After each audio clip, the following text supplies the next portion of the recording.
Welcome to Zen and the Art of Real Estate Investing. What if you could learn from experienced real estate investors, find out what got them to where they are now, get insight into their daily habits, and take these insights to inspire your own growth? Each week, Jonathan Green shares an in-depth look at the mindful approach to real estate investing.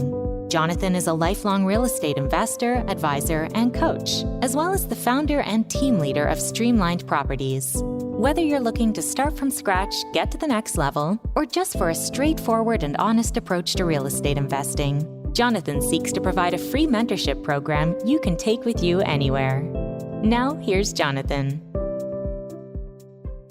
Thanks for showing up for another episode of Zen and the Art of Real Estate Investing. And we're going into cost segregation today. It may not seem flashy, but it's something that could save you a ton of money on investment properties through taxes. We're talking to Erik Oliver of CSA Partners, formerly Cost Segregation Authority, Cost Segregation Services. They reclassify assets and then allow you to accelerate the depreciation. It's going to be interesting. Let's go. This is episode 220 of Zen and the Art of Real Estate Investing with my guest, Erik Oliver. Erik is the Vice President of National Accounts at Cost Segregation Authority, and therefore, and with his background, is a cost segregation expert. Erik, welcome to the show. Thanks, Jonathan, for having me. I'm glad to be here. Yeah, I love to give these intricacies help to investors because there's a lot of investors who've gone through their whole career and never even heard of cost segregation. Is this something that obviously you've become aware of over the years in the businse? You know, it is. So, funny story, when I applied for this job about 8 years ago, I had no idea what cost segregation was myself. Yeah. I had invested a little bit just on some single family homes. My background is in accounting. And kind of my career, I've always been in business development type jobs. And so I came across this job where they were looking for somebody with an accounting background in business development. I'm like, well, this is a unique niche and kind of checked all the boxes. So before I applied, I had to go Google and YouTube, what is cost segregation? And so I myself hadn't heard of it, but it has become more and more popular over the years, especially with some of the changes to the tax law. Has made it a lot more favorable for all types of investors. And so definitely becoming more and more popular. Yeah, I mean, it's obviously a tax savings technique, but I grew up with a dad who was an investor who also worked for the IRS, and I never heard of it. So it's interesting that these things that have kind of been around, because the applicable laws to be able to do this have been around for a while, right? Yeah, they have. And it's just actually, if you're not doing cost segregation, you're actually doing it incorrect. However, the IRS isn't going to come after you and say, hey, you're not taking enough depreciation. You should be taking more because that's just money out of their coffers. And so they kind of let it slide. But technically, if you read the tax code, you should be depreciating certain assets over certain useful lives. And when you don't do it that way, technically it's incorrect. Yeah. Well, so who needs cost segregation? I think that's the thing that everybody thinks. They think maybe they're too small, but I've found over time that most people can use it in some ways, but it's obviously more effective for others who have maybe more properties or something different. Yeah, no, I mean, cost segregation can be used on any revenue generating property. So to kind of give you an idea, we've done everything from basement apartments in San Francisco all the way up to large ski resorts and hotels, casinos, those types of things. So everybody can utilize cost segregation. Now, whether or not it creates a tax savings is dependent upon your facts. So, for example, in the past, when I first started, cost segregation was really for your larger institutional investors. So you got to have a hotel, casino, apartment building. Then in, 2017, 2018, with the Tax Cuts and Jobs Act, they enhanced some of the provisions around bonus depreciation, which bonus kind of puts cost segregation on steroids. And so it increases the benefit. So once that happened, cost segregation became more applicable to smaller investors. So we do, like I said, we do a lot of single family rentals where maybe you buy a $300,000 home, and it's not uncommon to get a $60,000, $70,000 write-off from that home by utilizing cost segregation and taking advantage of some of the bonus depreciation rules around cost segregation. Now, just because we create a $60,000 deduction, Jonathan, doesn't mean that you can necessarily use it. And so that's another piece to this is we at our company, we create these deductions, but we also want to partner with the client's tax preparer or tax strategist to see, well, what does this $60,000 deduction mean to Jonathan? Well, Jonathan is a doctor. Jonathan has W-2 income and no passive income. And so Jonathan doesn't really need a $60,000 passive deduction. Because remember, you've got to use passive deductions to offset passive income, active deductions to offset active income. So just because you have real estate doesn't necessarily mean you need to do cost segregation. One of the nice things about cost segregation is you can kind of just keep it in your back pocket. You don't have to do it in any given year. You can kind of pick and choose the years that you utilize cost segregation. Yeah. So we work very closely with investors and their tax strategists, tax preparers to figure out, okay, we've got this $300,000 single family rental. It's going to kick off a $60,000 deduction, give or take. When is the best time to utilize that? Well, Jonathan's in a low tax bracket this year. He doesn't have a lot of passive income, so let's not do it this year. Okay, fine. Well, next year, Jonathan sells a property, has a large capital gain event, and all of a sudden there's a need for some additional deductions. And so cost segregation, again, I've seen all types of investors. Your large institutionalized investors, smaller investors where it's their first property, but it's generating a lot of cash flow. Maybe their spouse can qualify as a real estate professional, and so they can utilize these deductions. It's kind of wide open in terms of who can utilize it. Yeah, and let's just take one building, whatever it is, commercial, single family, is part of the idea that you can separate a lot of the things in there and depreciate them instead of depreciating the whole building as a whole. That's basically the segregation part? Yeah, no, it's just as the name implies, we're just taking, I'll use this office that I'm in. This office normally gets depreciated over 39 years. Right. So let's say I buy this office condo for $390,000 just because the math is easy. You take $390,000, divide it by 39 years, you're essentially going to get a $10,000 deduction every year for the next 39 years. Well, I may not own this building for 39 years, so I want my deductions now at a faster rate. And the way we can do that is instead of taking this whole building or this whole office suite and saying, let's depreciate it over 39 years, there's different parts of this office suite that should be depreciated at a much faster rate. You can't see you can see a little bit of carpet down here in the corner, but there's carpet. There's a television here on the wall. There's lighting. There's window coverings behind me. There's a parking lot behind me. That parking lot should be depreciated over 15 years, not 39 years. Now, again, why don't our tax preparers, CPAs, EAs, why don't they do this automatically? Well, the reason is when I buy this for $390,000, I'm going to hand my closing statement to my tax preparer, and they have no idea that there's carpet in this building. They've never been to this building. They've never seen it. They don't know if that asphalt out there is 4-inch asphalt or 6-inch asphalt, and they certainly don't know how to put a value to that. And so that's where an engineering firm like ours comes in, and we will look at that $390,000 purchase, and just as the name implies, we segregate it into different buckets. So we say, okay, of the $390,000, the parking lot is worth $78,000. The flooring is worth $16,000. The appliances, the televisions are worth X amount, and we segregate all those costs into different buckets. I don't know that bucket's the correct technical term. I think they're called asset classes, but buckets. I think people enjoy buckets better. It's an easier visual. Right? So you're putting it into these different buckets that depreciate over different useful lives. So typically those buckets are a 5-year, 7-year, a 15-year, and then everything else is left in that 39-year long life category. And so on a typical cost segregation study, we're finding around 30% that we can pull out of that $390,000 and put it into those lower asset classes, which allows us to front load or take a bigger portion of our depreciation up front. And so that's the whole idea. Yeah, and like you said, you can take it at intervals that make sense based on your tax planning, which is really, really important because I myself have just been a terrible tax planner my whole life, even though my dad trained me to be better. And most people are messy with their investments, but the messier you are, the harder it is to come back and say, even if you wanted to do cost seg, if you don't have anything together, it's going to be very difficult. Oh, wait, I haven't even done sent that over to my accountant. And also I do think, and you obviously know this as an accountant and background, it's not realistic to expect a regular accountant, as you said, to understand that there's all these opportunities. That's outside of the scope of a normal accountant. No, you're exactly right. I always use the analogy. I look at our typical CPA accountant as kind of a general practitioner. They know a little bit about thousands and thousands of pages of tax code. But as you know, with your father being in the IRS, there are thousands and thousands of pages of tax code. And so you can't be an expert in all those different areas.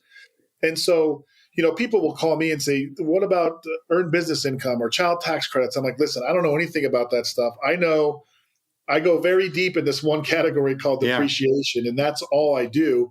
And that's why we partner with CPAs across the country, because they don't have the bandwidth. It's not because they're incompetent. It's not because, they're doing a poor job. It's just they don't have the bandwidth to stay on top of everything that happens in the tax code. And so we specialize here at our firm in just this one section. Like I said, we don't do tax returns at our firm. We just do cost segregation, and then we work with your tax specialist who does your return. So it's not something that there are some tax professionals out there who maybe have a construction background or an engineering background who are able to do this.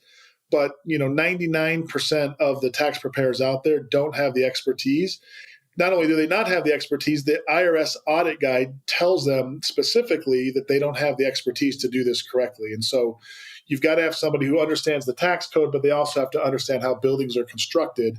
And that's just kind of a rare combination that you don't find in most. Yeah. Why do you think most people don't know about it? Is it just because it's, taxes are just this thing that we all hate and just dread at the end of every year? But we would like to save money. So that's the interesting thing that I've seen it at least much more over the last several years, where a lot more people are asking me like, hey, do you know cost seg people? I'm like, yeah, definitely. Because I think they're starting to maybe either get organized more. There's enough content out there to say like, hey, this is something you should at least explore. Yeah. I think a couple answers to that question. One is oftentimes we just rely on our tax preparer. So we give our closing statement to our tax preparer, and we're going to assume that they're going to do whatever's in our best interest. And that assumption sometimes is not correct because, one, they again are not experts in this one area. They have to know a little. It's like going to your general practitioner to get brain surgery. They're not going to be able to perform brain surgery because they don't have that expertise. You can't be a brain surgeon and a heart surgeon and an orthopedic doctor all at once. You just don't have the bandwidth. And so I think the reason a lot of this goes underutilized is because we're just relying on our tax professionals to do what we think they're going to. A lot of times I'll talk to people, they're like, well, my CPA is already doing cost seg. I'm like, well, let me see the depreciation schedule, and come to find out they're not. Yeah. But again, people just rely on those tax professionals. So I think that's part of it. Cost segregation has become way more popular in the last 8 years since I got in this industry. Like I said, very few people knew about cost segregation 8 years ago. But with some of the changes to the tax law, especially bonus depreciation, it's a lot more popular. I mean, if you do a quick Google or you listen to different podcasts on real estate, they're going to usually talk about cost segregation. And so it's become more popular. I think the building owners themselves are more in tune with cost segregation. And so, I always tell people, I met with a large CPA firm here in town, and I know they have thousands of clients, and they only sent us over a couple referrals. And I said, hey, what's going on, you guys? You guys have a ton of clients who own real estate. What's the deal? And he goes, you know what, Eric, I got to be honest. He goes, we're doing a disservice to our client. He goes, I've got 1,500 tax returns that are due by April 15th. And I've got 9 IRS responses that are due here soon. I don't have the time to sit and dive deep. They get paid to process tax returns. Right. And so he goes, I'm doing a disservice because I know there's money that's being left on the table, but I just don't have the bandwidth. I've got these deadlines I've got to meet.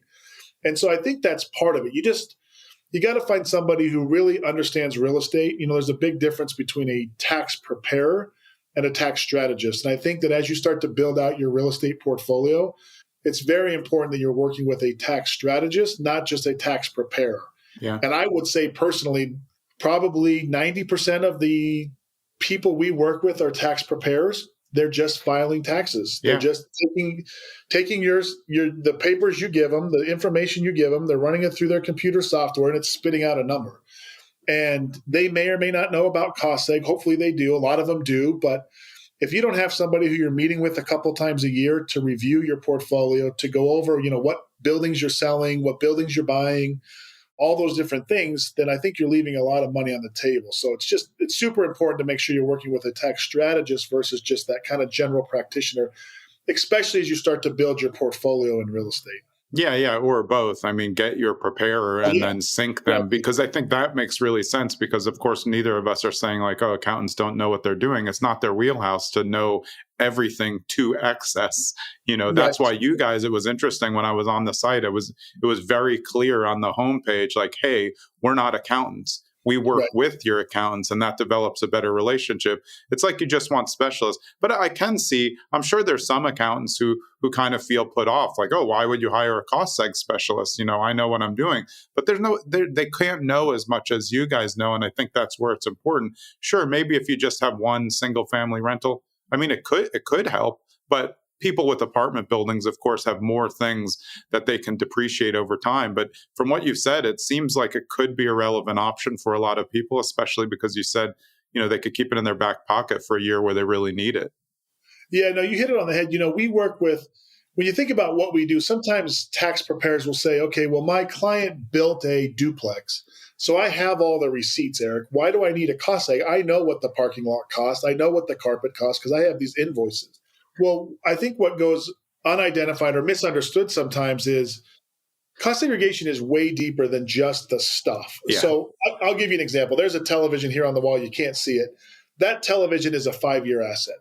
So if I built this office, it would be very easy for me to have an invoice from Costco or Best Buy, wherever I bought the television from, and that said the TV was $800. What goes missed oftentimes when CPAs try to do this themselves is not only is that TV a 5-year asset, but there's a plug mounted on my wall specific for that TV. That plug can be part of that 5-year TV because the only reason I have a plug on the middle of my wall is specific for that asset. So I get to put a value to the electrical work all the way back to the circuit breaker for that television. So now think about an apartment complex. How much of the electrical work that goes into an apartment complex is specific for short life assets? Things like garbage disposals, ceiling fans, washers, dryers, range hoods, all those things. Sometimes it can be as much as 50% of the electrical work. So yeah, you've got an invoice for appliances, but you also have an invoice that says $200,000 for electrical work. Right. Well, not all $200,000 can be short life assets. Some of that stuff is for these receptacles along the bottom. That's a long-term 39-year asset. Well, I guess in the apartment building, it'd be a 27-and-a-half-year asset, but that's the idea. Those are long-term assets. But for the electrical that's going to my laundry room, for my washer, my dryer, my garbage disposal, all that electrical work can be segregated out. So that's oftentimes the stuff that it gets missed. And so when I see a tax preparer or CPA take a new construction project and they said, I'm not going to pay for a cost seg study, I'm going to segregate this myself. Yeah. They usually will segregate somewhere around 12 to 15% is what I've seen. So on $1 million building, they're going to find $120,000 to $150,000 worth of stuff that they can pull out. Where a cost segregation company typically finds around 30 to 35%. So now we're at $300,000 or $350,000 worth of stuff. Well, the difference between $350,000 and $150,000 is $200,000. If you're in a 30% tax bracket, let's be conservative, you're in a 30% tax bracket, that's a $60,000 difference in tax savings. And the study might cost you $4,000 to complete. So you're leaving, your CPA, you're saving for up front, you're saving $4,000, but you're leaving $60,000 on the table. And so those are just a couple examples. I'll give you another example we see so often is on new construction, there's always a line that says finished carpentry. And so finished carpentry could be door frames. Yeah. It could be base molding or floor molding, baseboards, but it also could be crown molding, could be chair rail. Crown molding and chair rail are short life assets. Door jambs are a long life asset. So if you're looking through a list of costs and you see finished carpentry and you don't dive deep into that, or if you don't understand what that line item is, which most CPAs don't know what finished carpentry is, then you're going to miss that big chunk of stuff if you're not looking deep into that. So I was shocked. This was recent. I recently found out that we even go as far as you've probably seen on new construction projects. They usually have the temporary fence. Yeah. They've got a porta potty out there that the construction workers use. That's part of the cost to build that building. And so we actually, even on an existing building, if you buy an apartment building that was built in 1980, we're still going to put a value because we're going to assume that there was some temporary fencing, some permitting, probably some sewer work I forget the name. It's you may know better, but the protective stuff they put around the sewer to make sure wastewater doesn't get contaminated, all that stuff. The porta potty, all that cost goes into building that building. those are indirect costs that we can say, okay, well, part of the reason you had a porta potty was to install the carpet. If that makes sense, we're allocating portions of that to all the different assets. Yeah, you spend $1,000 on a porta potty. Well, let's allocate that $1,000 across all the different pieces of that building.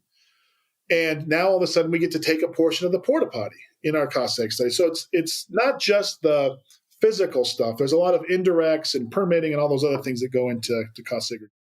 Yeah, I mean, I think those examples give me a clear view of just the difference between what a regular account, which again, no shade on them at all. They wouldn't even be thinking of these things. That's just not, right, in their wheelhouse. So, and also from a future potential audit point of view, where are you going to be in a better spot if you used a cost seg specialist, spent the money so that they had every combat to anything that might come back, or that's obvious when they see how it's broken down that a cost seg specialist did this, versus someone who maybe takes those things and puts them in the wrong years and makes it a little bit more of a red flag.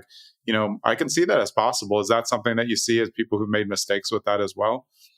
Yeah, no, it's interesting. Cost segregation in and of itself does not raise an audit flag typically. What happens is you're usually being audited for something else, and a halfway savvy agent is going to be able to look at your depreciation schedule, and they can tell if you've done a cost seg. Once they know you've done a cost seg, they will ask to see your report and how you got to those numbers. Like how, that office example we were using, this $390,000 office, how did you determine that the carpet was $12,000? What was your methodology? And you better have a methodology. You better have some backup documentation to determine how you came up with that. And so we're seeing in our industry right now an increase in audits. I think there's an increase in audits across the board. I don't remember the exact numbers, but I know the IRS was given billions of dollars here recently to hire new agents. It's been interesting because we've seen audits almost double in the last 8 months. Wow. However, they are much easier to defend, partly because they have such a new, undertrained workforce. And so some of these audits have just been, I don't want to bash on the IRS, Jonathan, because I know your father was an IRS agent, but... Oh, he got out of that real quick and just opened his own firm as an attorney, so no big deal. So he's smart. So, but what I've seen is they are hiring people and they're throwing them into the fire saying, do this audit.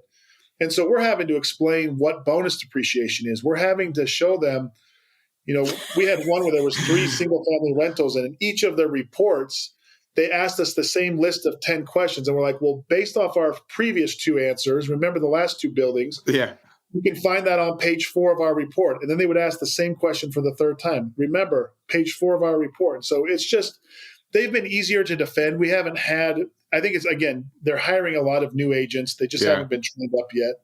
So I wouldn't be worried about audits at all. Just make sure you're using a reputable company who provides audit support. We have a whole team here at our firm that just handles audits. That's what they do. We've got a bunch of canned responses when they say, why are you doing this and why are you doing that? We'll pull our responses and put together. It's fairly easy, but you want to if you don't know what you're doing, it can be concerning and taxing on you. But if you're working with a reputable company, it's really not a big deal. Hey, it's Jonathan. I hope you're enjoying this episode with Erik Oliver as we talk cost seg.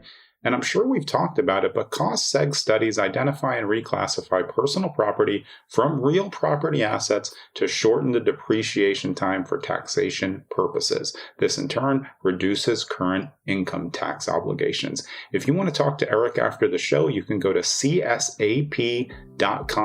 and that's where you'll find CSA partners. Let's get back to saving you money. Are there any asset classes that are just must do for cost seg? I mean, because it seems like you can do it for almost everything, but it seems that it would be highly valuable for apartment buildings, say. And now I've seen a lot of people with short-term rentals doing it to some context because of all the stuff that you're putting in there to make it so nice. Yeah. So we can talk 2 questions or 2 answers. Well, let's talk short-term rentals real quick because that's a unique category. So short-term rentals, I think the reason we're seeing a lot of short-term rentals being cost segregated is if the average stay is less than 7 days, which it typically is, and if you can show that you materially participate in the management of that asset, those deductions no longer are passive, they become active. And so a lot of people, I'll give you a real life example. I'm a W-2 employee. My wife works in the school district. We had a tax problem at the end of 2022. We were going to owe some taxes. And so we went out and bought a short-term rental at the end of 2022. And the reason we bought a short-term rental at the end is that we wanted to do a cost seg study and use those deductions to offset my active income. Oftentimes people will say, well, you can't use real estate deductions to offset your active income. But in this case, I manage that short-term rental. The average stay is less than 7 days. So basically the IRS looks at it as Erik and his spouse are basically owning and operating a hotel business per se. And because we're actively managing that, those deductions can be used. So we did a cost seg study. It created a $140,000 deduction that I was able to use to offset $140,000 of my income. So again, you take $140,000 at a 37% tax bracket, that's an $80,000 tax savings somewhere in there. Yeah. And so that's why I think we see a lot of short-term rentals. Short-term rentals are a good class. Kind of, again, as I mentioned, average is about 30%. Your industrial buildings, maybe a big empty warehouse might get 20, 25%. Your multifamily, where you've got a lot of appliances, flooring, cabinets, those types of things, they might get 30 to 35%. There are 2 or 3 unique categories that just blow it out of the water. One is car washes. I don't know if you've seen, I don't know about where you're at in New Jersey, but here in Salt Lake, there's car washes going in on every corner. Part of that is because of the deductions. So when you buy or build a car wash, what are you really buying or building? Well, you're buying land improvements, curbs, gutters, asphalt, concrete, landscaping, and then you're buying equipment. And both of those are short life assets that are eligible to be accelerated or depreciated at a very fast rate. So it's not uncommon. There was a time where you could buy $1 million car wash and get a $900,000 deduction that first year. And so car washes are unique. Gas stations are another unique category. When you buy a gas station, as long as you sell more gas than you do convenience store goods, which typically most gas stations do. I hope so. Yes. I mean, the only time we ever see that it's a problem is like one of those real rural ones where there's one pump, and they're not selling a lot of gas. And it's like a good Wawa or something that wouldn't make sense. They would have a lot of pumps, but but most gas stations, as long as they're selling more gas, that whole gas station gets treated as a 15-year asset, which means it gets depreciated at a much faster rate, especially when you tie bonus together. And then the other one would be mobile home parks. So again, when you're buying a mobile home park, what are you buying? You're buying dirt and cement pads and trailer services, basically. And so when you buy $1 million mobile home park, you're buying $1 million worth of short life assets oftentimes. And so they can be accelerated and depreciated at a faster rate. So those are kind of the 3 outliers: car washes, gas stations, and mobile home parks. Everything else other than that's usually between 20 to 35%. So if we see like 4 car washes on every corner, then we know that everyone's just really maximizing the tax benefits and everyone's car is clean, but that's not a good business prop for all of them. Yes, they're becoming very popular here. But I'll give you a great story. A friend of mine, he is very familiar with cost segregation, familiar with the tax law, and had a tax liability. He is into developing multifamily, but what he did is he bought a car wash. The car wash wasn't even making any money. It was basically losing money. Yeah. He bought it at the end of the year, did a cost seg study, got a huge tax deduction, and then he knocked the car wash down and built 4plexes where the car wash was. Interesting. And what's so interesting about all these things, including you buying the short-term rental at the end of the year, is these are all legal and like this is all smart, but it's not something that if you weren't thinking about it, you would just think of, hey, I have a tax liability. Hey, let's get a short-term rental. I mean, to someone who's not thinking that way or hasn't been informed, that actually sounds ridiculous in some ways. Right. It really does. That's what I think is so interesting about it.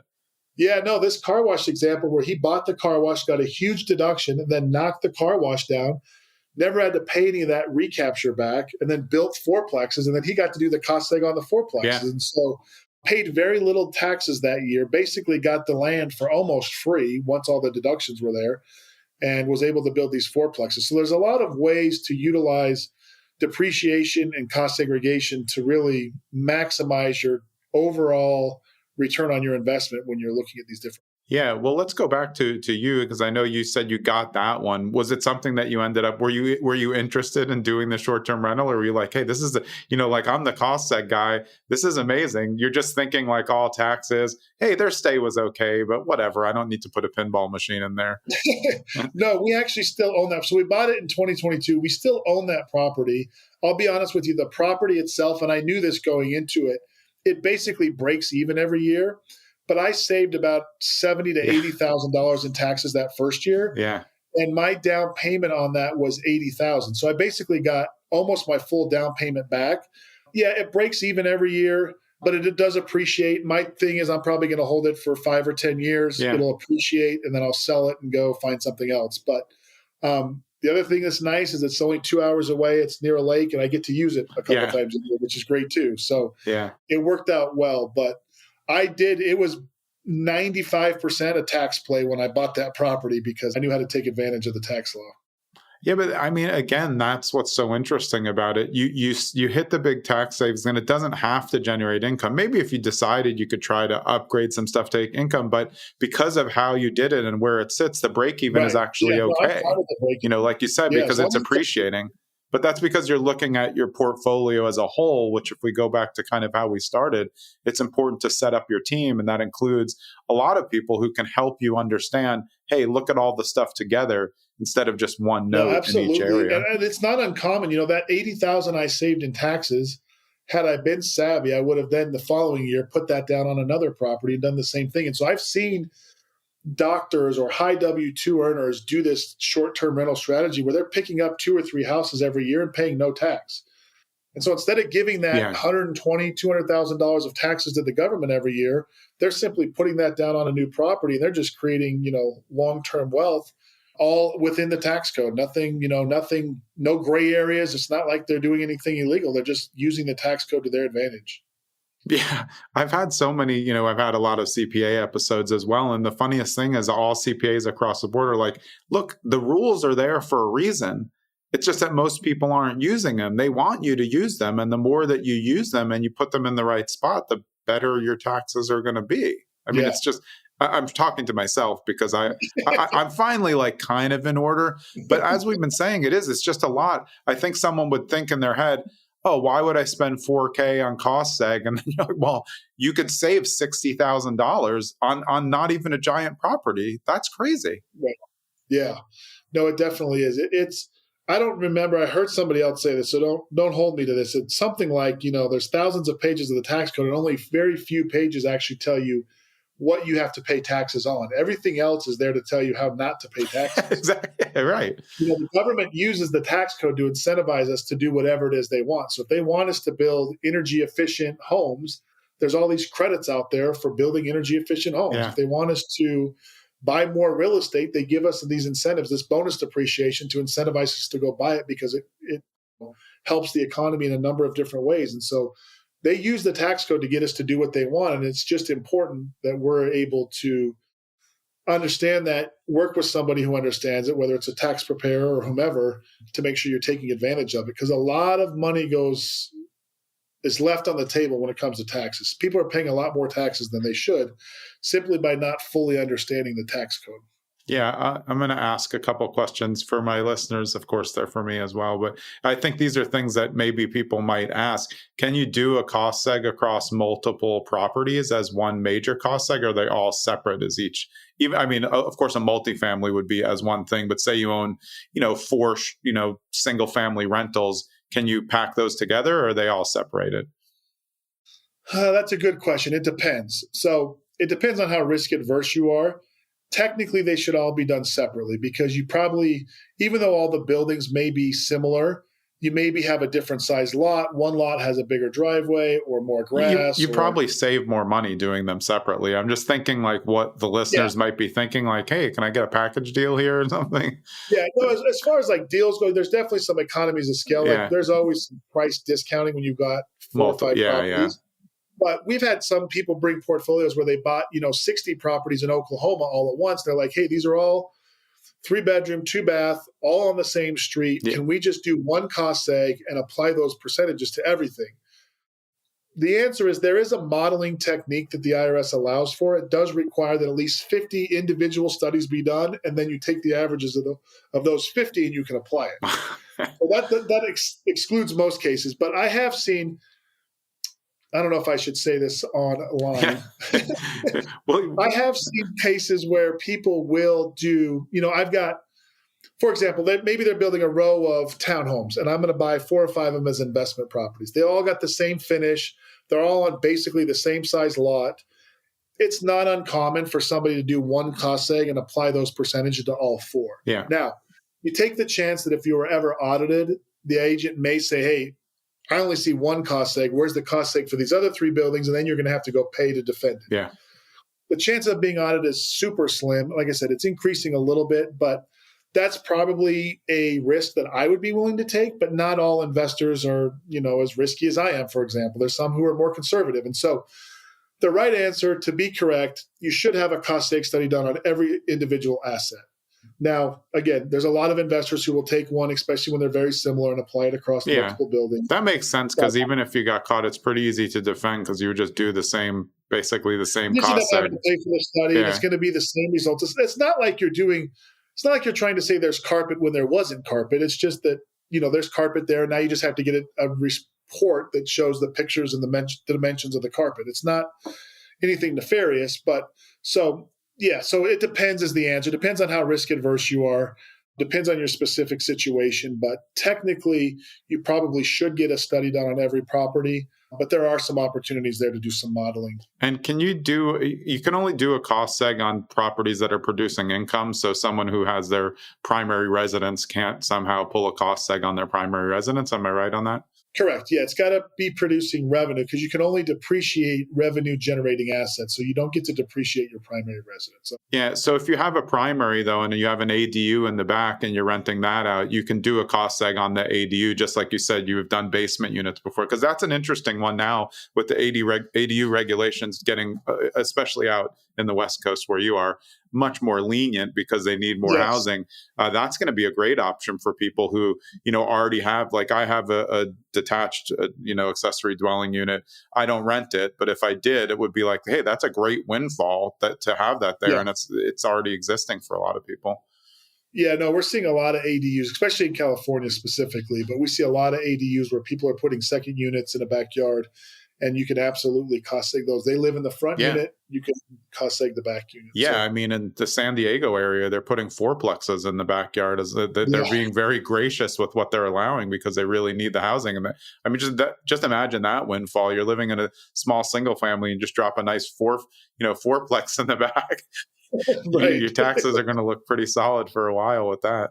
Yeah, no, we've seen it for sure. Even on like duplexes where somebody lives in one half and they cost seg the other half. So yeah, as long as you're charging fair market rent, you're able to then take depreciation on it. So but that was interesting what you said. So even a house hacker who's living in one side and renting the other, they can do the other side as a cost seg. Yeah. That would actually work out really well for house hackers because their house hacking is troubling now just because the rates are high. So it's harder for them to make money. So they're at a negative when they're there. And then of course, even when they leave, they're at a negative. So if they cost segged one side, then when they left and bought a different place, they could then cost seg the other side, right? Yeah, yep, exactly. Yeah. We just have different in-service dates. One side went into service this date, the other side went into service this date. And so, yeah, we do that as well. Yeah. Well, just before we hop off, let's get to your background a little bit. When was the first time that you were interested in real estate at all? It was so I grew up in Salt Lake City, Utah. I moved to Richmond, Virginia, lived there for about 12 years, and then I ended up moving from Richmond to New York. And when I went from Richmond to New York, I kept my house in Richmond. I bought a home, kept it there, and that was my first rental property. Absolute disaster. Didn't get a rental, didn't get a property manager. I said, I'm going to manage this from, 4 states away. Yeah. Had some great tenants, what I thought were great tenants. They were super sweet. They paid their rent the first 2 months.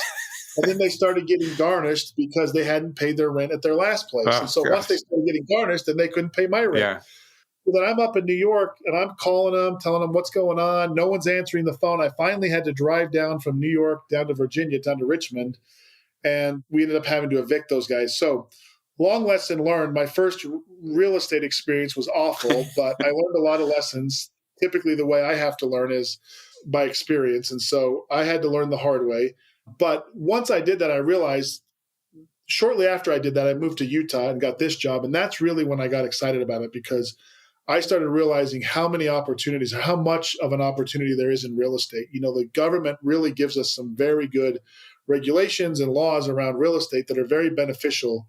And so that's kind of when my real estate journey started. I started getting into some micro apartments in opportunity zones, and then I got the short-term rental. And so that's really when it took off for me, is once I got this job, I was speaking at a lot of conferences. Yeah. I was meeting a lot of real estate folks, hearing all these different ideas. So that's kind of where my love of real estate kind of took off. Yeah, I mean, you being the accidental landlord, those can go two different ways. But it's interesting, the accidental landlord, because I think a lot of people, they're watching on social media, they have FOMO to be an investor. So they hold properties that they just should sell. Like, you were going so far away. What do you need the property for? You know what I mean? Just take it and put it into an investment property near where you're going. But I think it's like this need to, look, I want to be an investor, but it's hard to manage from far away. It's a little bit easier now. It's getting easier, but I still don't think it's easy. You still have to manage the manager. Right. No, exactly right. It was a mess from the start. So a lot of lessons learned there. But like I said, it kind of gave me the itch. And then when I got into this job, it just kind of took off from there. So I've loved it ever since. Yeah, and it must be nice to be able to use your cost seg expertise to kind of help you decide on investments. It's almost a different view. I'm always, like everyone knows, I'm like completely non-emotional about real estate. But being a cost seg expert, you should also be, because you're like, hey, let's get a short-term rental because we're going to save a bunch in taxes. We kind of like it, but it doesn't have to be the best. It's just a part of the whole mechanism that you're running, right? Yeah, no, exactly right. You hit it on the head. Yeah. So just one quick thing. What the micro apartments, are those just kind of like tiny houses, but apartments, smaller apartments? Yeah. Yeah, they are. They're just small apartments. Usually they don't have any parking. They're near like a public transportation or a train station. And so it was the founder of our company. We actually did cost seg on some micro apartments in Seattle. And we thought, wow, where's the housing shortage here? Housing is very expensive in Salt Lake right now. Yeah. And so he decided to start that. And then that was at the same time that opportunity zones became available. So we started building them in opportunity zones. And so we'll build them, stabilize them, sell them, and then go take those capital gains and put it into the next project. And we're just going to keep doing that through these opportunity zones. Yeah, that's a good match, though, with micro apartments and opportunity zones. I think it really serves the affordable housing need, because opportunity zones are where they really need it. And then obviously you just buy the land and you're going to build it. So you're meeting all the qualifications of improving the property. So, you buy the land, put the apartment there, get it stabilized for a year and a half, and then sell it off to an investor and take the proceeds and go take those capital gains, reinvest it in another opportunity zone fund. And then the goal is that, here in 10 years, once we've held all that money in there for 10 years, we're going to pull it out tax-free and not have to pay any capital gains on it. So yeah. That's the idea. Yeah, awesome. Before we hop off, one more question, because I'm thinking it, so I know the listeners are thinking this. For those of us who are invested in syndications, it's really important that the GPs are doing cost segs on their properties, because that depreciation that they can take can trickle down to us as LPs. Am I right about that?